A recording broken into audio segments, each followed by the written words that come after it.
The third time he saw the cat, it was carrying a single perfect yellow dandelion in its mouth. It didn't drop it at his door, not that first time. It just stood there, a creature made of shadow and borrowed night, holding this tiny, absurd sun between its teeth. Its eyes, wide and reflecting the dim orange glow of the street lamp down the road, were fixed on the crack of light under Leo's back door. It stood like a statue for a full minute, maybe two, the flower a still life of something Leo couldn't name. Then, as if the spell had broken, it turned and vanished back into the overgrown alleyway between the houses, taking its strange offering with it. Leo stood at the window, his own breath fogging the cold glass, and felt a pang of something so deep and lonely, it was a physical ache in his chest. He didn't know why. It was just a stray cat. It was just a weed. But nothing was ever just anything anymore. The house always smelled like rain, even when it wasn't raining.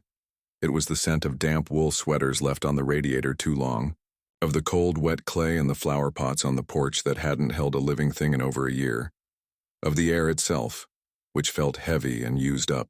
Leo moved through the rooms like a ghost haunting his own life. He'd moved here 6 months ago, after the silence in the old apartment had become too loud, a screaming void where laughter used to be. This little house with its peeling paint and weedy yard was supposed to be a fresh start, a quiet place to mend. But the quiet here was different. It was hollow. It was the sound of a single set of footsteps on worn floorboards, of a kettle whistling for one, of the furnace kicking on in the middle of the night to warm a bed that only ever felt cold on one side. His sister had said it would be good for him. A project, Leo, something to focus on. But he hadn't unpacked most of the boxes. They sat in the living room like a city of brown cardboard, a monument to a life he no longer knew how to live. He'd get as far as slicing the tape on 1. Peek inside at the photo albums or the familiar spines of books, and the weight of it all would press down on him, making it hard to breathe. So he'd close it back up, push it against the wall. The project remained unfinished. His only real ritual was the back door. Every night around 10, he'd step out onto the small concrete slab of a porch, the chill of it seeping through his socks. He'd lean against the doorframe and just listen to the distant hum of the highway, to the rustle of something in the bushes, to the absolute crushing normality of a world that had kept on spinning. He'd stare up at the few stars, brave, enough to shine through the light pollution of the suburbs and feel utterly, completely detached. That's when he first saw the cat. It was a slash of deeper black against the dark hedges that separated his yard from Mrs. Gable's next door. No sound, just a pair of eyes catching the light from the kitchen window, glowing like emerald fire. It was a big cat, or maybe it just seemed that way, all long legs and a whip-thin tail. Its fur was the pure, void black of a moonless midnight, the kind of coat that superstitious people cross the street to avoid. Leo wasn't superstitious. He was just empty. He looked at the cat. The cat looked back, unblinking. There was no friendly meow, no hopeful approach. Its expression wasn't fearful, nor was it aggressive. It was assessing, judging, as if it were the one on the porch, and Leo was the strange creature lurking in the bushes. He went inside. He came out the next night with a small bowl of tuna, the oil shimmering under the porch light. He placed it on the top step, a peace offering to the night. Then he went back inside and turned off the kitchen light, watching from the darkness of the window. The cat didn't come that night. It watched from the same spot in the hedges, motionless. In the morning, the tuna was still there, congealed and sad, being investigated by a single brave ant. The rejection shouldn't have stung, but it did. It felt like a mirror held up to his own state. I don't want what you're offering either. The next night, the cat was back. Closer this time. It was sitting at the very edge of the lawn where the grass met the cracked pavement of the driveway. It was just sitting, as if it were waiting for a bus. Leo stepped out.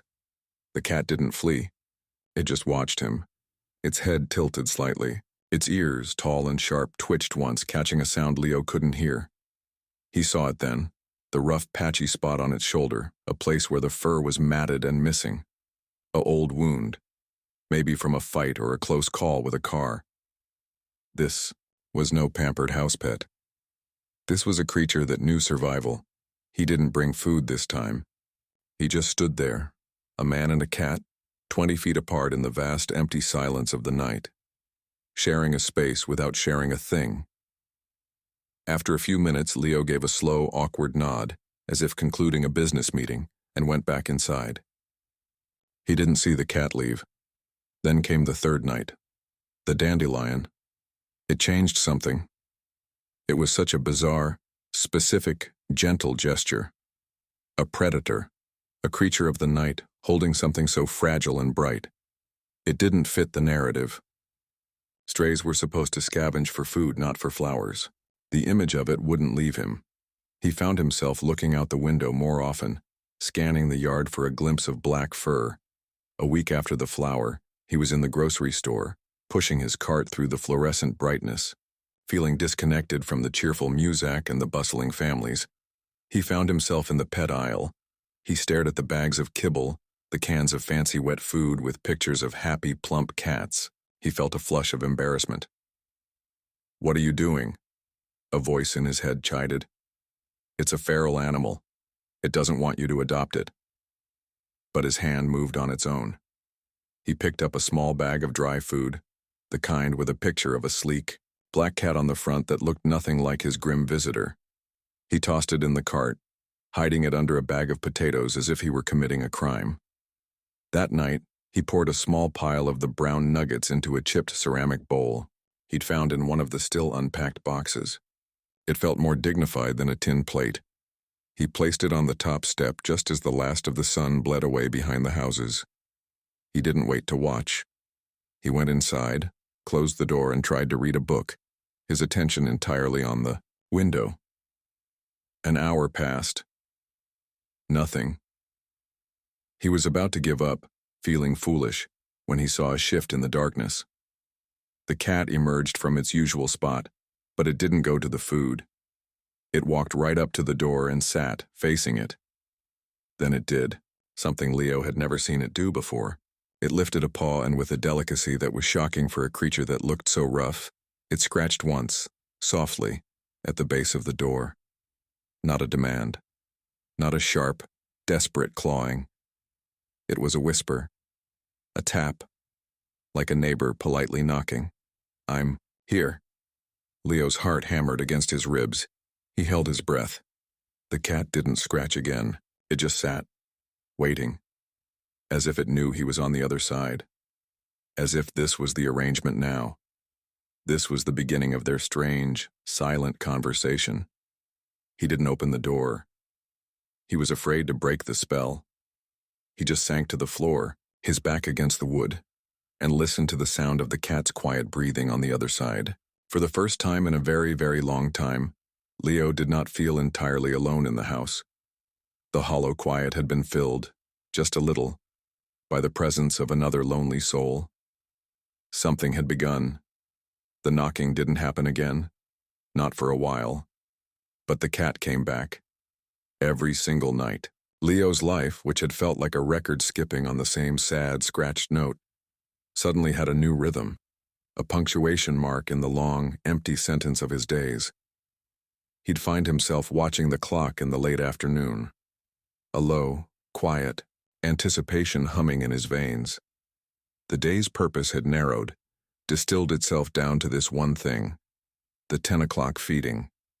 He'd wait until full dark had settled, until the world outside his windows was a tapestry of deep blues and blacks. He'd scoop the kibble into the chipped ceramic bowl. He'd washed it, it felt official now, and opened the door just a crack. The cold air would rush in, smelling of fallen leaves and distant wood smoke. He'd place the bowl on the top step, the sound of the hard little nuggets hitting ceramic unnaturally loud in the stillness. Then he'd retreat, closing the door but leaving the kitchen light off, settling into his now usual spot on the floor, his back against the wood, his ear tuned to the world outside. He never saw the cat approach. It was like it simply materialized out of the gloom. One moment the step was empty, The next, that dark shape was there, head bowed over the bowl. It never ate with gusto. It was always wary, its body tense, its head snapping up at the slightest sound. A car door slamming 2 streets over, the rustle of a possum in the brush, the creak of Leo's own house settling. It ate quickly, efficiently, its jaw working with a soft, rhythmic crunching that Leo could just barely hear through the door.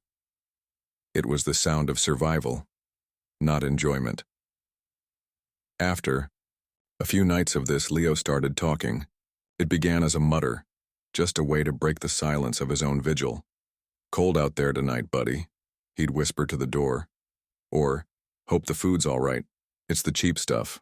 I'm sorry." He felt ridiculous, a 42-year-old man whispering to a stray cat through a slab of painted wood, but it felt less lonely than just sitting there in the dark, listening. His voice, unused to speaking for most of the day, was rough and quiet. He started telling the cat about his day. Mundane, stupid things. "The sink clogged again today, had to take the whole pipe apart, what a mess." Or, "I almost finished a book. Got to the last chapter and just stopped. Didn't want it to be over, I guess." He never talked about the big things, the things that sat in the cardboard boxes in the other room. He talked about the weather, the leaky faucet, the neighbor's dog that barked at the mailman. It was small talk for an audience of one, a therapy session where the therapist was a half-wild animal that might bolt at any second. And then, one night, a breakthrough so small it would have been invisible to anyone else. The cat finished eating. Instead of immediately melting back into the shadows, it sat down on the top step. It began to clean itself, one hind leg stuck straight up in the air as it meticulously licked the fur on its flank. Leo watched through the crack between the door and the frame, holding his breath. This was new. This was after-dinner lounging. This was comfort. Emboldened, Leo very slowly, ever so slowly, reached for the doorknob. He didn't turn it. He just pressed his palm against the cold metal. The cat's head shot up. Its body went rigid, its eyes wide and luminous, fixed on the door. It was ready to run. Leo froze. He didn't pull his hand away. He just left it there, a silent admission. "I'm here, I'm still here." The cat didn't run. It stared at the door for a long, long minute. Its muscles were coiled springs. And then slowly, deliberately, it did something that made the air catch in Leo's throat. It blinked, a slow, deliberate closing and opening of its eyes. It wasn't a sleepy blink. It was measured, intentional. Leo had read about this once, a lifetime ago. A slow blink was a cat's kiss, a sign of trust, that they felt safe enough to close their eyes in your presence. It was over in a second. The cat stood, turned, and was gone, leaving only the empty bowl behind. But Leo sat on the floor for a long time after, his heart thumping a strange, hopeful rhythm against his ribs. It felt like a conversation had actually happened. He'd placed his hand on the door. The cat had blinked. A dialogue had begun. The next night he tried an experiment. He put the food bowl down as usual, but he didn't close the door all the way. He left it open a fraction of an inch, just a sliver. Then he went and sat at the small kitchen table in the dark, far enough away to not seem like a threat. He waited. The suspense was a physical thing, a tightness in his shoulders. The cat came. It saw the open door. It stopped dead at the bottom of the steps, its whole body alert.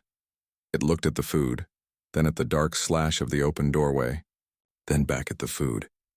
Its hunger warred with a million years of ingrained caution. Leo didn't move. He barely breathed. He was a statue in the shadows. Finally, hunger won. The cat slunk up the steps, its body low to the ground, its movements fluid and silent. It kept one eye on the door as it ate, its ears swiveling like radar dishes catching every sound. It ate even faster than usual. When it was done, it didn't linger. It was gone in a black flash, but it had come. Despite the open door, it had come. Leo felt a surge of victory so pure and simple it was dizzying. He hadn't felt like he'd accomplished anything in over a year. The seasons were turning. The air grew sharper, carrying the metallic tang of coming frost. Mornings left the grass silvered and stiff, and the cat's paw prints were sometimes visible in the faint dusting of ice on the porch steps, tiny etchings of its visit. Leo found himself buying a cheap outdoor patio heater, the kind people use on restaurant patios. He set it up off to the side of the porch, pointing its glowing orange coils towards the step where the cat always sat. He told himself it was to keep the water bowl he'd now put out from freezing. It was a flimsy excuse, and he knew it. The first night he turned it on, the cat was baffled. It approached the step, then shied away from the unnatural warmth, suspicious. It circled wide, sniffing the air. It eventually ate its food from the very edge of the step, as far from the heater as possible. But the next night, it sat directly, in the circle of warmth, its fur soaking up the heat, its body relaxed in a way Leo had never seen. It stayed for almost an hour after eating, just sitting there, a contented loaf of black fur watching the night. Leo, from his chair inside, felt a warmth of his own spread through his chest. He was providing comfort. The thought was startlingly novel. He started to notice things about the cat. Its left ear had a tiny, perfect V-shaped notch taken out of the tip, an old battle scar. When it was truly relaxed, the very tip of its tail would give the faintest, twitchy flick, like a dying metronome. It hated the sound of plastic bags rustling that would send it diving for cover, but it was curiously unbothered by the low rumble of the garbage trucks on Tuesday mornings. He also started noticing the gifts. It started small, a brilliantly red maple leaf placed neatly in the center of the empty food bowl one morning. A few days later, a large gray feather, maybe from a pigeon or a dove, was leaning against the doorframe. Then came a bottle cap, polished smooth by the elements. They were never mangled or slobbered on. They were placed with a strange sense of ceremony. Leo collected them. He didn't know why. He put the leaf in the pages of the book he wasn't finishing. The feather stood in a mug on the windowsill. The bottle cap went into his pocket. A smooth, cool worry stone. He found himself talking to the cat about more than the weather. Sitting there in the dark, watching the dark shape on his porch, the words would sometimes come out before he could stop them. Her name was Clara, he whispered one night, his voice husky. The cat was sitting in the heater's glow, washing a paw. It paused as if listening. She hated the cold, always stealing my sweaters. He let out a breath that was half a laugh, half a sob. She would have loved that heater. She would have loved you. She'd have probably tried to lure you inside with fancy tuna on day one. She was stubborn like that. The cat resumed its washing, and Leo felt a tear trace a hot path down his cheek. He didn't wipe it away. It felt good to say her name out loud to someone, even if that someone was a cat. The bond was a fragile thing, built not on grand gestures but on 1,000 tiny, silent moments. The shared space. The slow blinks that were now a regular occurrence. The soft crunch of kibble in the quiet night. The way the cat would sometimes, after eating, just sit and stare into the dark kitchen, its green eyes seeming to find Leo's in the shadows, holding his gaze for a moment before disappearing. Have you ever had an animal wait for you, even when you didn't ask them to? Not because it wanted food, but because your presence had become a part of its landscape? A fixed point in its world? It's a humbling thing. It's a quiet kind of love that asks for nothing but the honor of your company. The biggest breakthrough happened on a night when a freezing rain was sheeting down, rattling against the windows and turning the yard into a slick black mirror. Leo worried. He'd put the food out, but the step was getting wet, the heater fighting a losing battle against the damp cold. He didn't think the cat would come, but it did. It was soaked, its usually sleek fur plastered to its body, making it look skinny and vulnerable. It shook itself violently on the doormat, a spray of water arcing out, and ate its food with a hurried intensity. When it was done, it didn't leave. It just stood there on the step, shivering visibly, looking miserable. It looked, from the rainy yard back to the dark, dry space just inside the door. The conflict was plain on its face. Leo held his breath. He was still at the table, 15 feet away. The cat took one step, then another. Its front paws crossed the threshold. It was in his house. It stood there dripping on the linoleum, its body tense, its eyes wide, scanning the dark kitchen. It was the most terrified and brave thing Leo had ever seen. It took a few more cautious steps inside, its wet paws leaving perfect dark prints on the pale floor. It didn't venture far. It just found a spot a few feet inside the door, circled once and lay down, curling its damp body into a tight circle. It was still exposed, still ready to flee, but it was inside. It had chosen to be near him. It looked up at him, its green eyes glowing in the dark. Leo didn't move. He didn't speak. He just gave it a slow, deliberate blink of his own. "I see you. You're safe." The cat held his gaze for a moment, then rested its head on its paws, its eyes still slitted open, watching him. Its shivering slowly began to subside.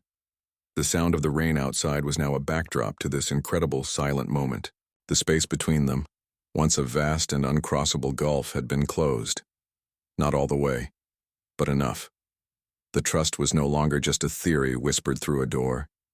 It was here, in the room with them, real and fragile and breathing.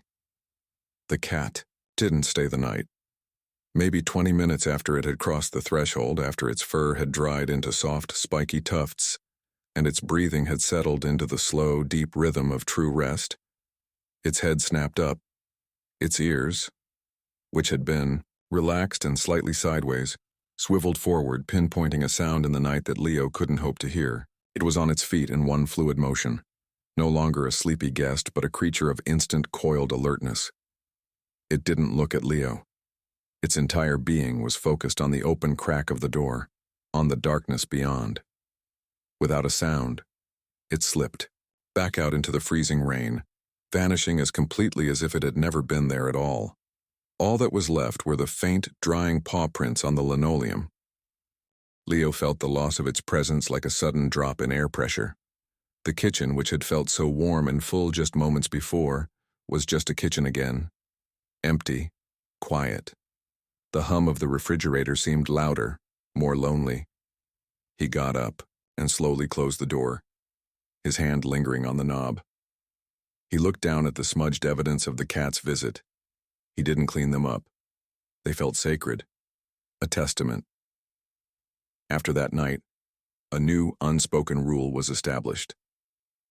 The cat would come in, not every night, but most. It would eat its food on the porch, then step delicately inside, always pausing on the mat to give itself a quick, thorough shake if it was wet. It never ventured further than the few feet of linoleum just inside the door. That was its territory. It would curl up there, sometimes for 10 minutes, sometimes for almost an hour. Its presence a quiet, warm engine humming in the corner of the room. Leo would sit at the table, sometimes reading, sometimes just sipping a tea, both of them existing in a companionable silence so profound it felt like a language in itself. He started calling him Poe. It felt right for a black cat that was both, a little ominous and deeply poetic in its strange, gift-giving ways. The name stuck, at least in Leo's head.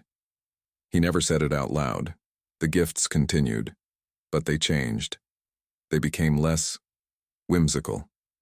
The leaves and feathers stopped. They were replaced by things that felt more utilitarian, more grim.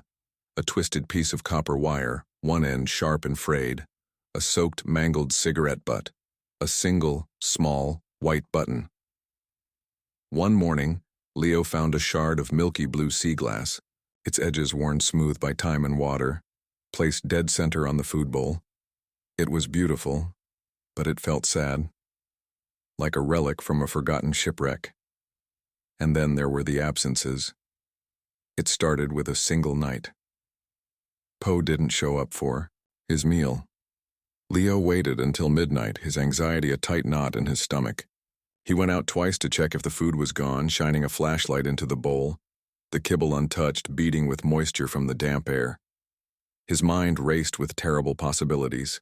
Hit by a car, trapped in a garage. Decided he'd Had enough of this quiet man and his quiet house and moved on. The thought was a physical pain.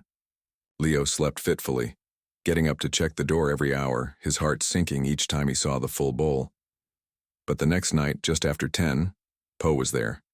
He looked rough. His usually sleek coat was matted with what looked like cobwebs and a smear of dark, oily dirt along one flank. He was limping, just slightly, favoring his front right paw. He ate with a ravenous hunger Leo had never seen before, gulping the food down so fast he choked once, coughing up a piece before diving back in. When he was done, he didn't even look at the open door. He just turned and disappeared back into the night, his mission apparently accomplished. He hadn't even taken note of the fresh, clean water Leo had put out. Leo was left with a cold, dread pooling in his gut. This wasn't the routine of a contented animal.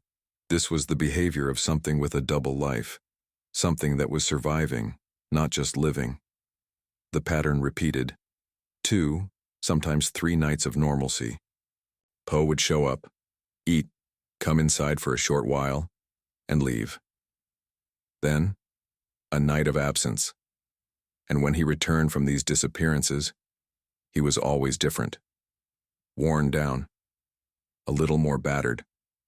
Once, there was a fresh, thin scratch across the bridge of his nose. Another time, the notch in his ear looked red and irritated, like it had been recently aggravated. Leo's quiet, comforting ritual had become a source of low-grade, constant worry. His days were now punctuated by this new rhythm of presence and absence, and the absences were torture. He'd try to read, but his eyes would skim the same paragraph over and over. He'd try to watch TV, but the sounds and images were just noise.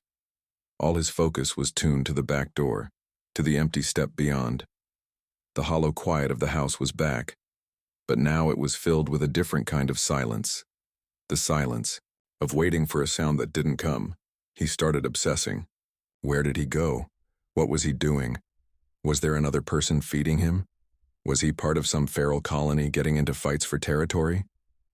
The image of Poe, his sleek black form bloodied and hurt in some alley, haunted Leo. The fear was irrational, overwhelming. He'd only known this animal for a matter of weeks, but the thought of something happening to him, it felt like the world tilting on its axis again. He couldn't lose another thing. He couldn't. He tried to rationalize it. He's a cat.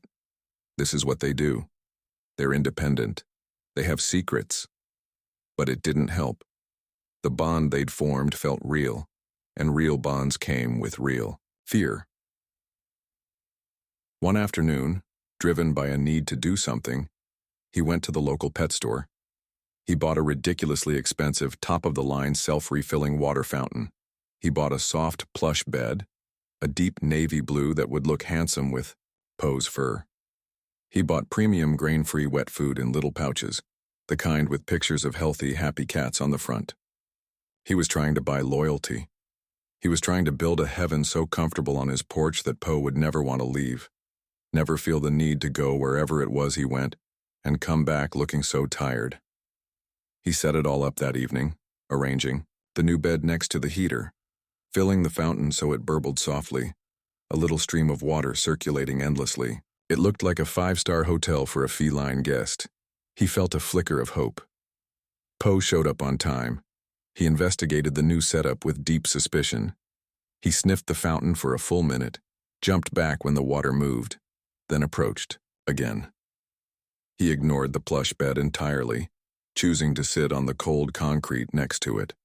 He ate the premium food with the same detached efficiency as the cheap kibble. He was polite. He was appreciative. But he was not swayed. The luxuries meant nothing. His mind, it seemed, was elsewhere. That night, he didn't come inside. He just sat on the step after eating, staring out into the dark yard with an intensity that made Leo's skin prickle. His tail was twitching, not the lazy flick of contentment, but a sharp, agitated lash. He was listening. His body was thrumming with a nervous energy that was palpable even from inside. After 10 minutes of this, he stood, gave one last long look into the shadows, and then he was gone. Not with his usual quiet retreat, but with a burst of speed that was startling. He was absent the next 2 nights, Leo was a wreck. He didn't shave. He barely ate.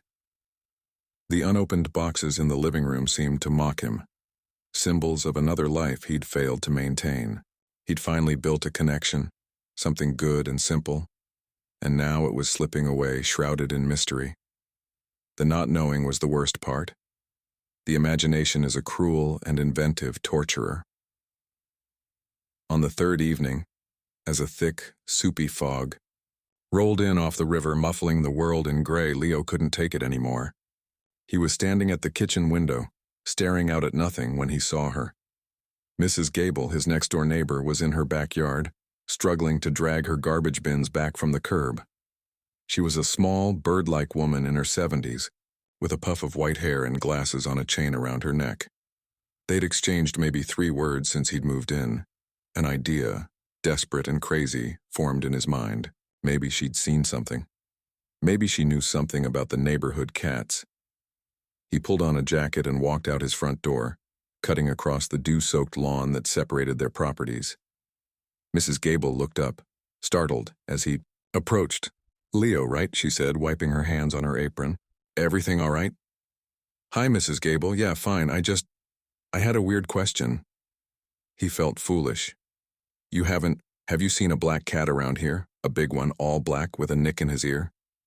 Her face immediately softened, then tightened with something that looked like concern. "Oh, him? Yes, I've seen him." She nodded slowly, her eyes drifting past Leo towards the alley. "He's a strange one, that fellow. Doesn't belong to anyone on the street, that's for sure. Keeps to himself."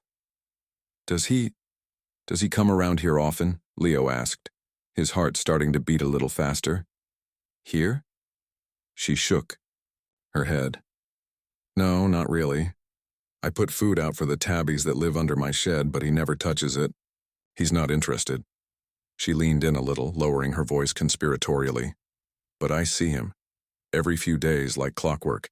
He comes down the alley there." She pointed a bony finger. "And he goes right to the old Jensen place." Leo felt a cold chill that had nothing to do with the fog. The Jensen place. It was the house on the other side of Mrs. Gable, a dilapidated Victorian that had been empty for years. It was the neighborhood eyesore. Boards covered most of the windows. The paint was peeling off in long, sad strips, and the front yard was a jungle of neglected shrubs and weeds. Kids told stories about it being haunted. "The Jensen place?" Leo repeated, his voice hollow. "Mm-hmm," Mrs. Gable said, nodding grimly. "Doesn't go to the front. Goes around the back. There's a broken slat in the fence around them. Backyard, he squeezes right through it. I see him do it, in and out, in and out." She shrugged. "I figured he must have a nest in there somewhere, probably full of mice. A good place for a fellow like him, I suppose." A nest. Of course, it made sense. A safe, dry, abandoned place to sleep during the day. A base of operations. Leo felt a wave of relief so strong it made him lightheaded. That was all it was. A hiding spot. No nefarious double life. Just a cat being a cat. He thanked Mrs. Gable profusely and walked back to his house, the weight on his shoulders noticeably lighter. The mystery was solved. Poe had a secret hideout. It was almost charming. But that night, as Leo lay in bed, the relief began to curdle. The Jensen place wasn't just an empty house, it was a ruin. It was dangerous. There could be broken glass, exposed nails, rotten floorboards. There could be other animals, raccoons, rats, things that could hurt a cat. Poe wasn't just going to a nest. He was risking his life every time he squeezed through that fence. The image of him coming home limping, dirty, and exhausted now had a location. It had a source. And the source was a death trap. The worry came flooding back, worse than before, because now it was specific. He couldn't just let it go. He had to know. He had to see for himself. The next day was a Sunday, gray and still. Poe had not returned. Leo's resolve hardened into a cold, hard knot in his chest. He waited until the afternoon, when the neighborhood was at its quietest. He put on an old dark jacket and a baseball cap, feeling like a ridiculous spy. He walked down his driveway, turned down the alley Mrs. Gable had pointed to. The back of the Jensen property was even more forbidding than the front. A tall, weathered fence, once white, now gray and splintering, enclosed the backyard. He walked slowly along its length, his eyes scanning the boards. And then he saw it. About halfway down, a lower slat was indeed broken, splintered inward, creating a gap just wide enough for a determined animal to slip through. This was it, Poe's secret passage. Leo knelt down, his knees cracking on the damp asphalt of the alley. He peered through the gap. The backyard was a disaster zone of overgrown grass, dead weeds, and the skeletal remains of a rusted-out swing set. The back of the house loomed dark and silent, its windows like blind eyes, and there, in the tall grass near the back porch steps, was a path. A narrow trail where the grass had been beaten down by repeated passage. Something went there often, something small. His heart was hammering. This was it, the source of the mystery. He could just make out the corner of what looked like a small, overturned ceramic pot near the base of the porch steps. It looked like a shelter, a den. He stayed there for a long time watching, but nothing moved. The place was utterly still. The only sound was the whisper of the wind through the dead weeds. It was just a sad, empty house. There was no danger here, just decay. He felt a little foolish for his panic. Mrs. Gable was right. It was just a good place for a fellow like him. He was about to get up, to go home and try to quiet his nerves, when a sound froze him in place. It was faint, muffled by the walls of the house in the distance, but unmistakable. It was a child's voice, high, thin, and plaintive. It called out a single word, the meaning blurred by walls and space, but the tone was clear. It was a sound of loneliness, of wanting. The voice came from inside the house, the empty house. Leo felt the blood drain from his face. He stared at the dark, boarded-up windows, his mind refusing to make sense of what he'd heard. It was impossible. The house was abandoned. It had been for years. Everyone knew that. The sound didn't come again. The silence that followed was deeper, heavier, more terrifying than before. He scrambled to his feet, his heart thumping against his ribs like a trapped bird. He backed away from the fence, his eyes locked on the house, half expecting a face to appear in one of the broken windows. He turned and almost ran back down the alley, his mind reeling. A child's voice. In the Jensen place. And Poe, his Poe, was going in and out of there every few days. The gifts, the exhaustion, the determination, and it wasn't about a nest. It wasn't about mice, it was about the voice. He didn't know what was happening in that house, but the peaceful mystery had just evaporated, replaced by a cold, sharp dread. Poe's pattern wasn't just a quirk, it was a mission. And as Leo reached his own backyard, his hands trembling as he fumbled for his keys, he knew with a chilling certainty that the cat's next absence wouldn't just be another night of worry, it would be a countdown. And when Poe left again, Leo wouldn't be waiting by the door. He would be following him. The quiet understanding was over. Something had to be done. The 2 days that followed were the longest of Leo's life. Longer than the days in the hospital waiting room. Longer than the days after the funeral, when the world had lost all its color and sound. This was a different kind of agony. It was an agony of anticipation, of dread, of a secret knowledge that sat in his stomach like a stone. He'd heard a ghost in a haunted house, and the only other witness was a cat. He tried to rationalize it, a trick of the wind, whistling through a broken pane. A TV left on in a neighboring house, the sound warped and carried by the fog. A bird with an uncanny cry. But he knew, in the deep primal part of his brain that recognizes truth before logic can sanitize it, that it was none of those things. It was a child, alone, in that dark, crumbling place, and Poe was the only thread connecting that terrifying reality to his own. He became a sentinel. He barely slept. He moved through his own house like a stranger, his entire being focused on the back door, on the alley beyond. He didn't work. He called in sick, his voice a hollow rasp on the phone. He couldn't eat. The fear was a live wire in his chest, buzzing constantly, making his hands shake.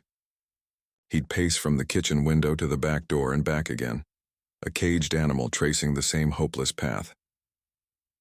He watched Poe, who had returned the night after Leo's discovery in the alley.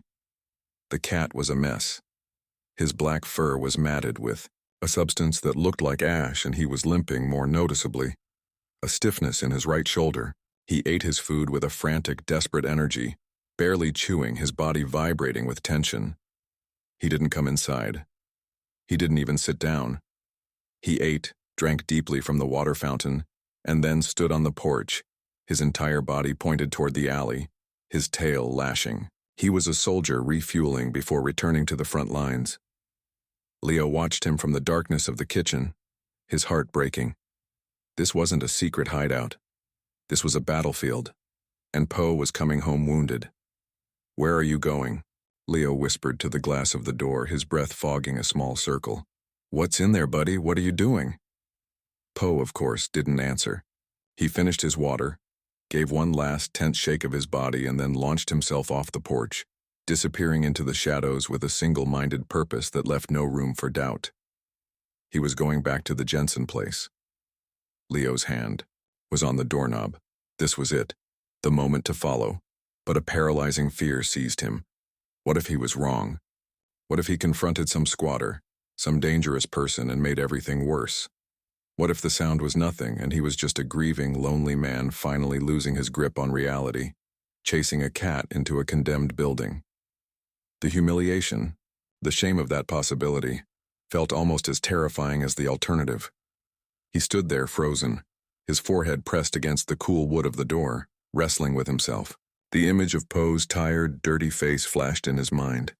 The memory of the child's voice, so small and alone, echoed in the silent house. This wasn't about him. This wasn't about his fear or his comfort. It was about the cat who kept showing up and the voice that shouldn't exist. He had to know.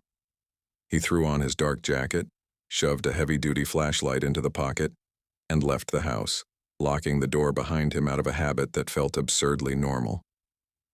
The night air was cold and damp, biting at his exposed cheeks. The world was utterly silent, holding its breath. His footsteps on the asphalt of the alley sounded like gunshots in the stillness. He approached the broken slat in the Jensen's fence, his heart trying to beat its way out of his chest. He felt like an intruder, a criminal. He knelt, his jeans soaking up the cold damp from the ground, and peered through the gap. The backyard was a pool of blackness, no light, no movement. The house was a silent, hulking monster against the slightly lighter gray of the sky. There was no sign of Poe. Panic began to rise. He was too late. The cat was already inside. He was out here, and whatever was happening in there, without him. He had to get in. He grabbed the broken board and pulled, putting all his weight into it. The old, rotten wood groaned in protest, and with a sickening crack, it splintered further, creating a gap just wide enough for him to squeeze through if. He turned sideways and sucked in his breath. He was through. He was in the jungle of the backyard. The air here was different, thicker, older, smelling of wet decay, mold, and the sweet, cloying scent of rotting leaves. He stood for a moment, disoriented, his eyes struggling to adjust. The back porch stairs sagged dangerously. The back door was barely visible, a darker rectangle in the dark wall, half obscured by a monstrous dead rose bush. And then he saw it, a flicker of movement at the base of the door, a tiny, impossible sliver of dim, yellowish light. It was there for a second, then gone, as if something had moved past it on the other side. Someone was in there, someone with a light. His mouth went dry. This was real. This was happening. Every instinct told him to run, to call the police, to get as far away from this place as possible. But another image filled his mind. Poe, holding that first yellow dandelion in his mouth. A creature of instinct performing an act of inexplicable gentleness. He had to see. He had to know what the cat knew. He moved forward, each step a conscious effort to be silent. The overgrown grass whispered against his legs. He reached the sagging porch steps. They creaked under his weight, the sound horrifically loud. He froze, waiting for a shout, for a light to beam into his face. Nothing. Only the deep waiting silence. He crept to the door and put his eye to the thin crack where the light had been. He could see a sliver of a room. A kitchen, ancient peeling linoleum, a counter piled with dark shapes he couldn't identify. And on the floor, in the middle of the room, a single fat white candle sat in a holder, its flame guttering and dancing, in a draft he couldn't feel. It was the only source of light, casting long, leaping shadows that made the room feel like a cave. And then he saw Poe. The cat was sitting perfectly still just beyond the circle of candlelight, his form a sculpture of shadow. He was clean. His fur, which had been so matted and dirty on the porch, looked smooth. He must have spent time meticulously cleaning himself. He was facing away from the door, his attention fixed on something in the corner of the room that Leo couldn't see. Leo's eyes strained, trying to see past the limited view. He shifted his weight, trying to find a better angle, and his shoulder brushed against the door. It swung inward with a low, groaning creak. He hadn't even checked if it was locked. It hadn't been. He was exposed. Standing in the open doorway, backlit by the faint ambient light of the night sky, a giant silhouette in the frame. Poe's head whipped around. His eyes locked onto Leo's, wide with shock. And then, unmistakably, with what looked like panic, he didn't hiss. He didn't run. He let out a low, urgent sound from deep in his throat, a trill that was part warning, part plea. From the dark corner of the room, a small gasp echoed his. Leo's eyes snapped toward the sound. It took a moment for them to adjust from the darkness outside to the deeper darkness inside, punctuated by the single, dizzying flame of the candle. There was a nest, a literal nest, built against the corner where two cabinets met. It was made of old mildewed couch cushions, a tattered blanket that might have once been blue, and scattered newspapers. And curled into a tight ball in the center of it all was a child, a little girl. She couldn't have been more than 5 or 6. She was clutching a ragged stuffed rabbit to her chest, its one remaining eye staring blankly into the room. Her face was pale and smudged with dirt, her hair a tangled mess. She was staring at Leo with enormous, terrified eyes, shrinking back into her cushions as if she could disappear into the wall. The world tilted. Leo's brain short-circuited, trying to process the scene, the candle, the nest, the terrified child. And Poe, standing guard between them, his body tense, his eyes darting from Leo to the girl and back again. "Hey," Leo breathed, the word coming out as a choked whisper. He held up his hands, showing they were empty. He took a slow, careful step into the room. The smell hit him then fully, unwashed clothes, stale food, and underneath it all the sharp, acrid scent of fear. "Hey, it's okay, I'm not going to hurt you." The girl flinched, pressing herself further into the corner. Poe took a step toward Leo, not aggressively, but positioning himself more squarely between them. He let out another low trill, desperate communication. "Stop. You're scaring her." Leo froze, understanding dawning on him with the clarity of a lightning strike. Poe wasn't just visiting. He wasn't just scavenging. He was protecting her. He was her guardian. His disappearances, his exhaustion, his injuries, it was all for this, for her. The gifts, the dandelion, the feather, they hadn't been for Leo.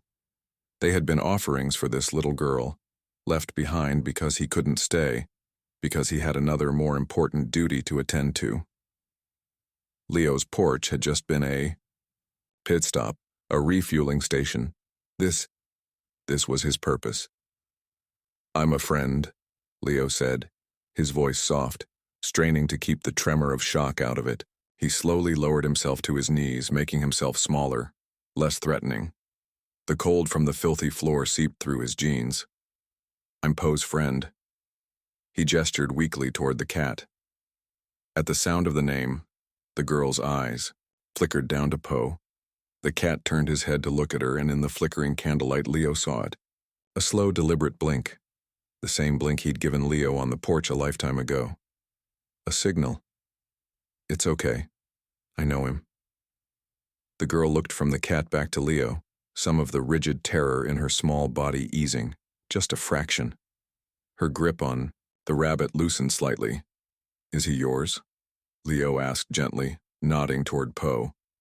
She shook her head, a tiny, almost imperceptible movement. Her lower lip was trembling.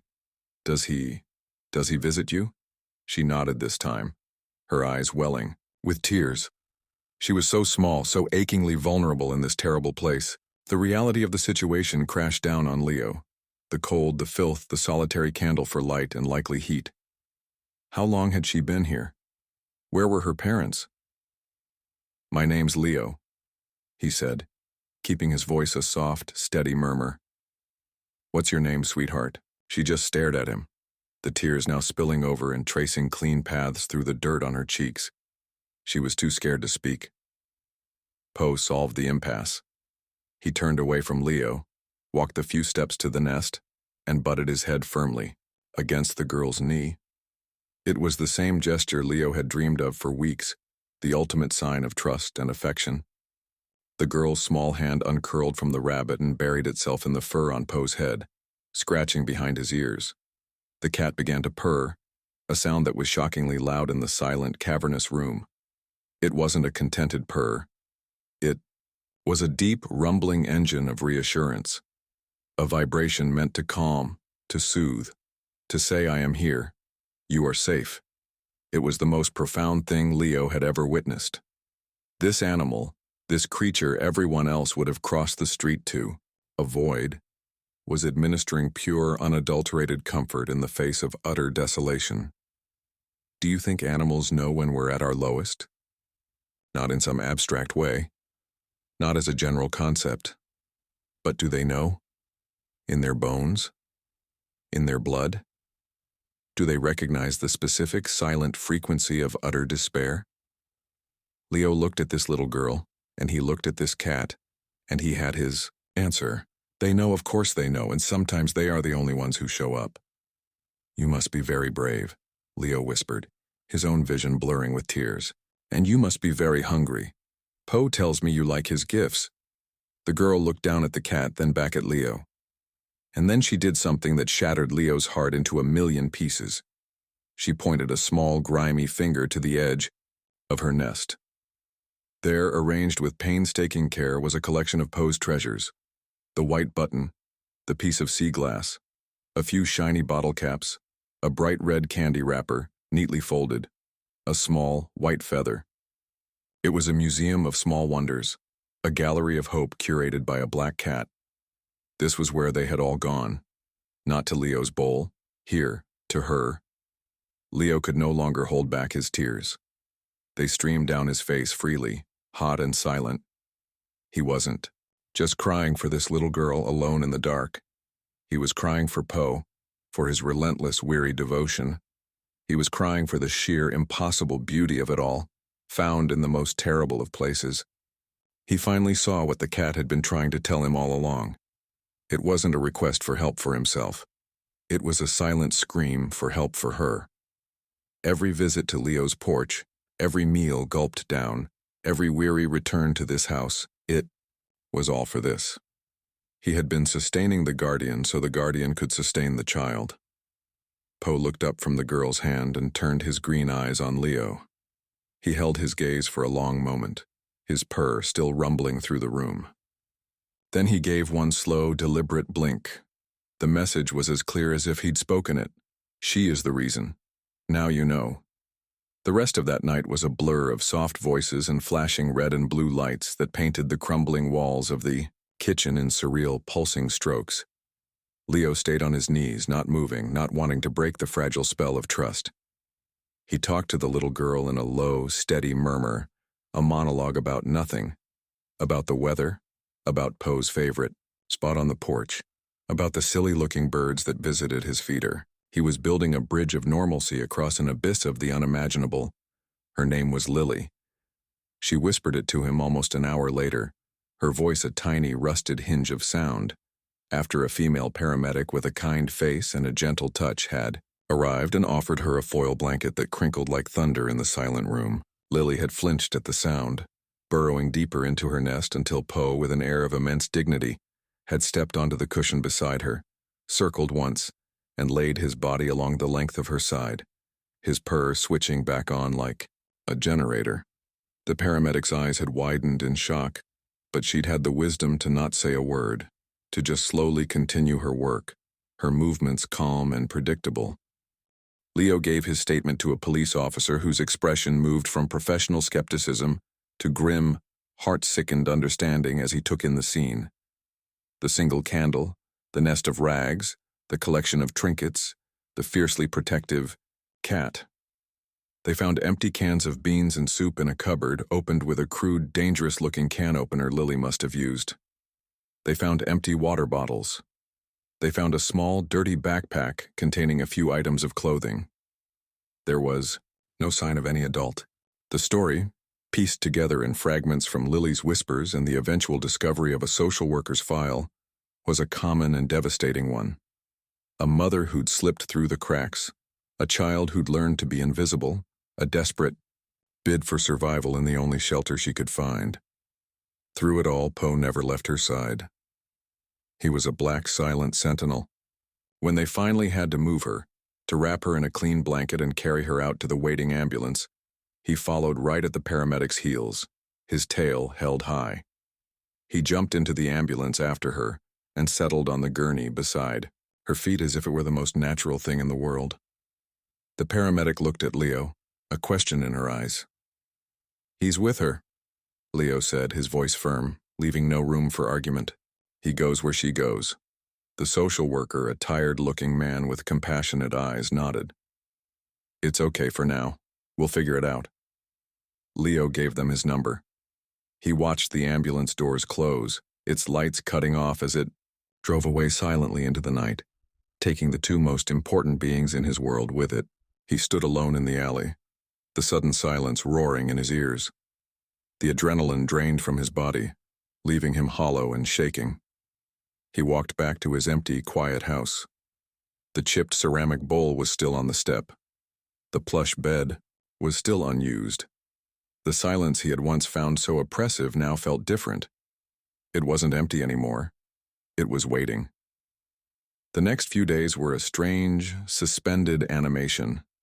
Leo's house was too quiet. The 10 o'clock vigil felt pointless, a ghost of a ritual. He'd sit at the kitchen table in the dark anyway, out of habit, his ears straining for a sound that wouldn't come. He'd unpacked a box. Just one. It was the one with the photo albums. He'd sat on the floor and looked at pictures of Clara for a long time, not with the usual crushing weight of grief, but with a quiet, aching gratitude. She would have loved this story. She would have cried and then immediately started researching how to adopt a traumatized child and her heroic cat. He got updates from the social worker. Lily was in a temporary foster home, a good one. She was safe. She was healthy. All things considered. She was quiet, withdrawn. She wasn't talking much to anyone. She asked for her cat. Constantly. Poe, it turned out, was a minor celebrity at the county children's services office. He'd refused to be separated from Lily. He'd spent his days curled on her bed in the foster home, a steady, purring presence, in a world of terrifying newness. The foster parents, to their eternal credit, had welcomed him. "He's not a pet," the social worker told Leo over the phone, a note of wonder in his voice. "He's her therapy. He's the only thing that makes her feel safe." Leo's heart swelled with a painful pride. Of course he was. A week after that night, Leo was washing the dinner dishes, staring out the window at the dark yard, when he saw a pair of green eyes reflecting the light from the window.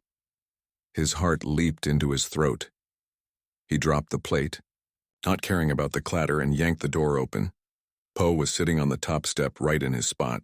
He looked clean, rested. His fur was glossy, the patchy spot on his shoulder finally starting to fill in with new, dark fur. He looked like a different cat. A whole cat.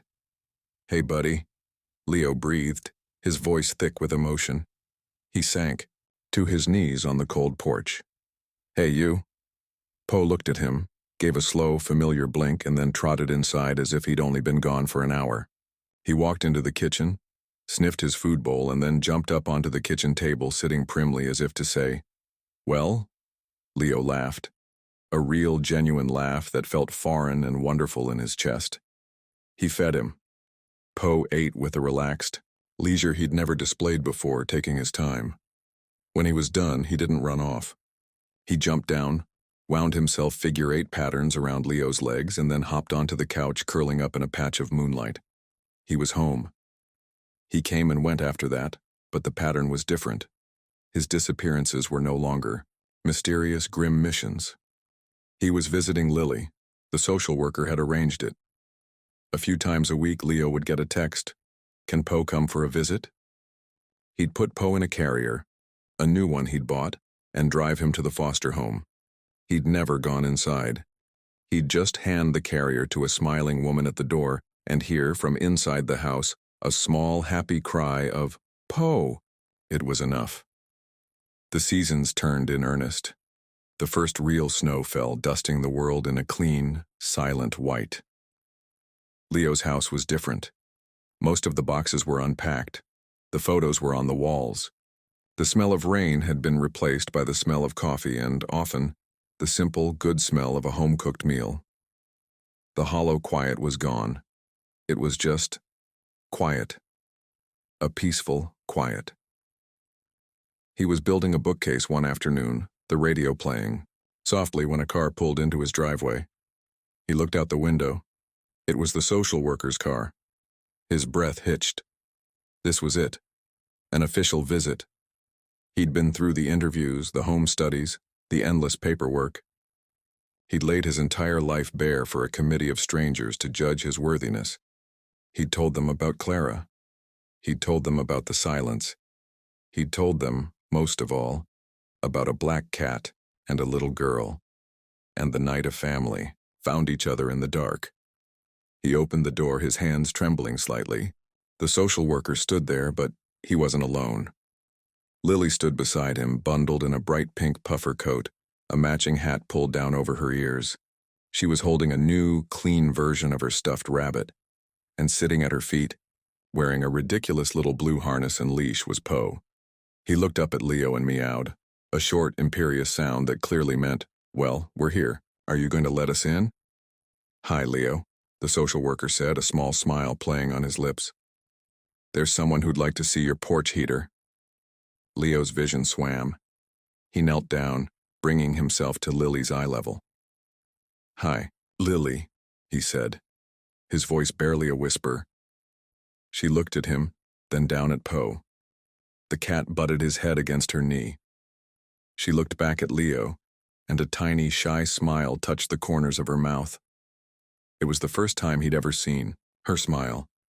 "He said it's very warm," she whispered. Leo's heart shattered and rebuilt itself all in the same second.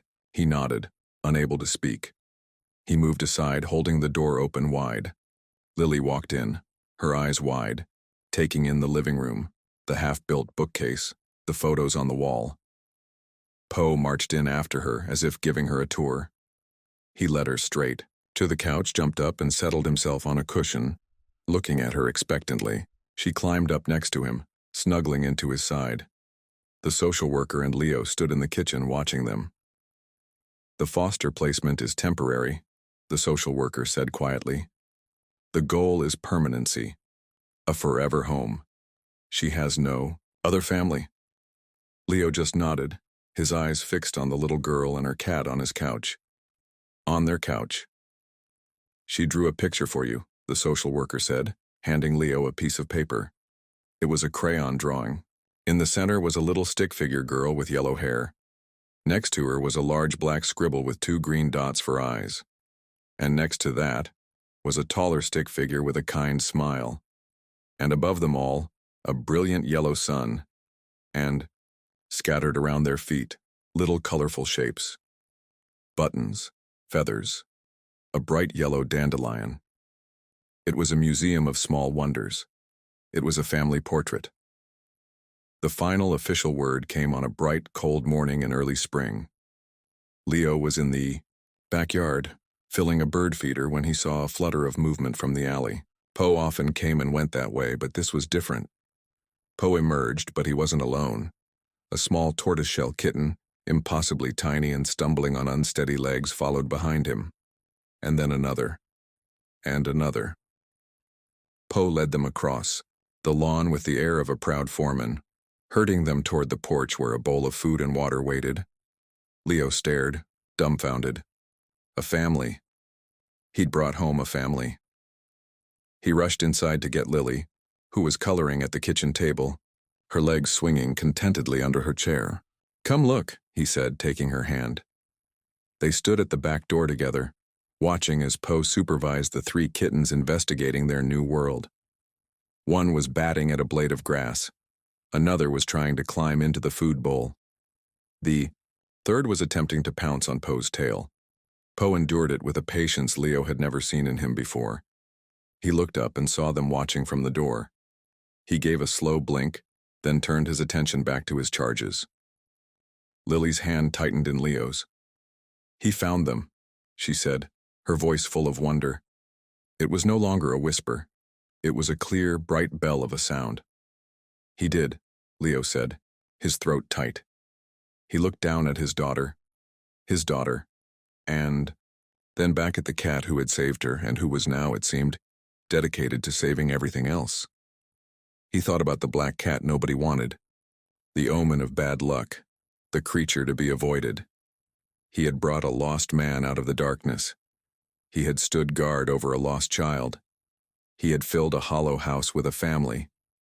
He had filled a hollow heart with a purpose. The storm had passed. The nights were no longer heavy. The mornings were light. Poe's presence was a steady comfort. He still came and went, a king surveying his kingdom, but he always came home. He slept at the foot of Lily's bed every night, a dark guardian against bad dreams. He still left gifts, but now they were for all of them. A particularly interesting leaf on the porch, a lost glove carried proudly into the living room. They were no longer cries for help. They were just gifts, offered for no other reason than because he could. Love isn't always a grand gesture. Sometimes it's a quiet knock at the door in the middle of the night. It's a slow blink from the shadows. It's a battered dandelion held gently in the mouth. It's the courage to follow, even when you're terrified because someone else needs you to be brave.